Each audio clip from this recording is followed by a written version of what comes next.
Hello and welcome to schall TV. This is a tutorial on how to set your schall Advance active wheelchair to its perfect driving performance, getting the best out of it. The adjustments and settings shown in this tutorial have to be performed by educated schall providers or technicians. This video is not a replacement for the corresponding instructions in the service manual. If you are a user of the schall Advance and want to have the settings on your wheelchair changed, please refer to your schall provider. Schall AG cannot be held liable for any injury or accident caused directly or indirectly by any form of misinterpretation of this tutorial. The schall Advance is an outstanding rigid active wheelchair. Stepless adjustability for most of the settings means fine-tuning to the millimeter, resulting in impressive performance. Learn how to accomplish this to perfection. The more efforts you put into adjusting, the better your schall Advance will perform. During the next minutes we will deal with the following topics: how to adjust the front wheel supporters and the forks in verticality and drift angle, what is to be paid attention to when adjusting the center of gravity, how to ensure absolute parallelism of the rear wheels, some important info on air pressure, wheels and quick release axles, how to set the backrest locking mechanism to a perfect position, and how to change the tension of the carbon seat plate.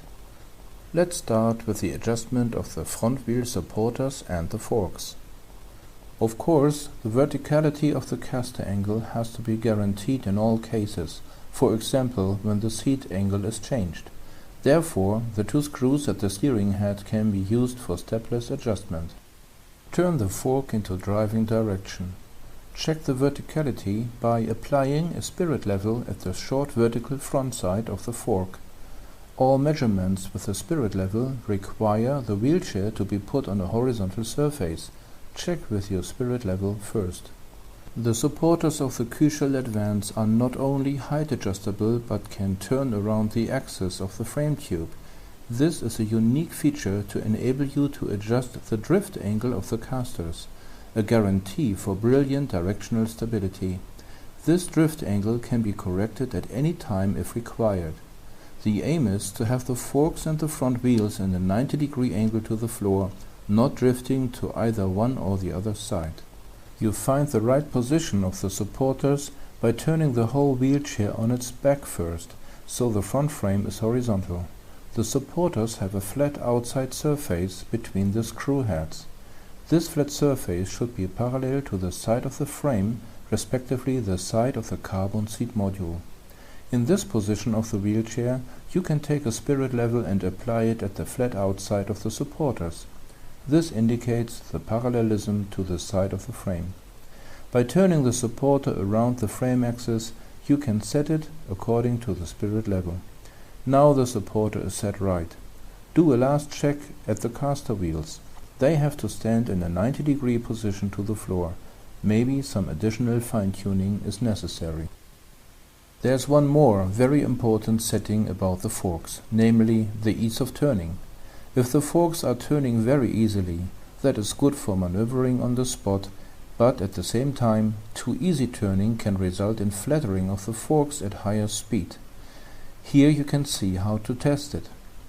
Too tight forks, though, simply consume too much energy when turning on the spot or maneuvering around. The right setting looks like this. The fork will turn halfway around when pushed, but it will find the opposite position very quickly. Now a last check. Test the rolling resistance of the caster wheels. The resistance has to be equal. If one wheel is easier to turn than the other, you have created a three-wheeler with a bad directional stability. In that case you have to raise or lower one of the supporters on the frame. Now, after we have done all the settings on the supporters and forks, this part of the wheelchair is perfectly set. The center of gravity adjustment has to be done individually in each single case, and it is accomplished by moving the vertical braces forward or backward. The Advance offers an easy and stepless way for adjusting the center of gravity thanks to its unique slot nut system. Simply loosen 4 screws at the braces and move them parallel forward or backward to the desired position. Make sure the wheelchair stays symmetrical by measuring the distances between the braces and the end of the seat module to the millimeter on both sides. Alternatively, you can use the markings printed on the seat module. Rigid wheelchairs with camber bars need to be adjusted in parallelism of the rear wheels. This adjustment also is called track. This has to be done each time the camber bar was moved or turned in its fixation or when the seat angle was changed. Absolute parallelism is required to ensure a perfect driving performance. When the axle is turned to the front, the wheels will come closer at the front of the wheelchair. This is called toe-in. If the axle is too much turned to the back, the wheels will open in the front, which is called toe-out. In both cases, the performance decreases, but especially the toe-out position dramatically influences the performance in a bad way. To ensure parallelism, simply measure the vertical distance from the floor to the center of the wheel axle.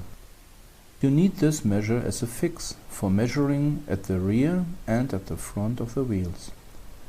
Now, take this level of height in the rear at one wheel and take the exact horizontal distance to the opposite wheel. Repeat this procedure at the front of the wheelchair. The distance must be equal. If not, you can correct it by turning the camber bar very slightly. A loose camber bar can not only turn around, forward or backward, but it can also be moved horizontally to the left and to the right in its fixations. Make sure that the distance on the left and right side of the vertical braces is equal before you tighten the screws. Also, check and make sure that the vertical distance of the fixations are the same. Again, thanks to the stepless adjustability of the schall advance, accuracy to the millimeter is possible. In the end, you want to have a fully symmetrical camber bar in 3 dimensions, horizontally, vertically, and regarding the own turning axis. Let's have a look at the tires and the rear wheels now. No matter how great the wheelchair might be, if the air pressure in the tires is too low, the chair will not perform well at all. On schall wheelchairs, mostly high-pressure rear-wheel tires are used, next to the option of puncture-proof ones. High pressure means minimum 6 bars up to 10 bars, depending on the tire.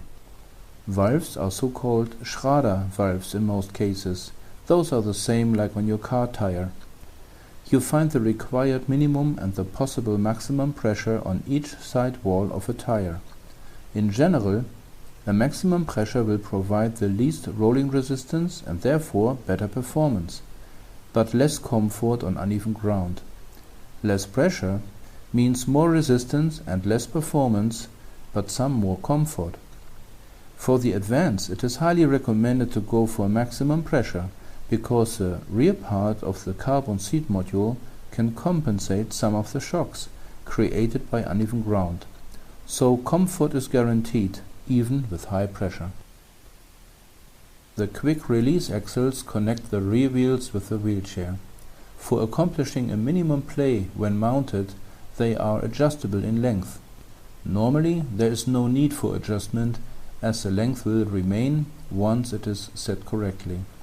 But when you check the tolerance of sideways movement of the rear wheels and you find a distinct play, you should readjust the axles. Too short axles are dangerous, as they will not securely lock and the wheel may come off the chair when in use. Too long axles increase the sideways play of the wheels too much, and so the driving performance decreases. The right adjustment will enable the axles to securely lock in position, but the wheels will have almost no sideways play. The backrest folding mechanism of the schall advance needs fine adjustment after a change in the backrest angle. There are supporting screws at the bottom of the backrest tubes, which are vitally important for the stability of the backrest folding mechanism. The correct setting is like this. In the very moment when the locking mechanism snaps in, the supporting screw should touch the screw head from the carbon seat module. Let's have a look at the tension adjustable seat module. Under the seat you find a wide Velcro strap. If you give more space with this strap, you can determine how deep the carbon stripes can bend down and the seat cushion will sink down in the rear, for accomplishing good pressure distribution in combination with the seat cushion. If you tighten the strap, it will decrease the possibility to shape the seat module. This adjustability is used for both, adapting to the user weight and to the desired way of sitting more on the seat or in the seat, depending on the kind of cushion used. The dampening effect of this system enables the user to drive with high-pressure tires fully pumped up to 10 bars and still having a soft ride for the pelvis and upper body. After you have done all these adjustments, the schall Advance is ready to go and you will benefit from its high potential. It's all worth it, you will see. Here you see the 30 meters long hallway at the entrance of the schall factory in Switzerland. Let's test what the schall Advance can do. At the very end of this hallway we start to propel, giving it just 3 or 4 pushes on a distance of 5 meters. And now watch, the remaining 25 meters, the schall Advance just runs and runs and runs, completely straight and without any additional push. Thanks for watching this tutorial. We will be back with more topics soon. Have a nice day, your schall team.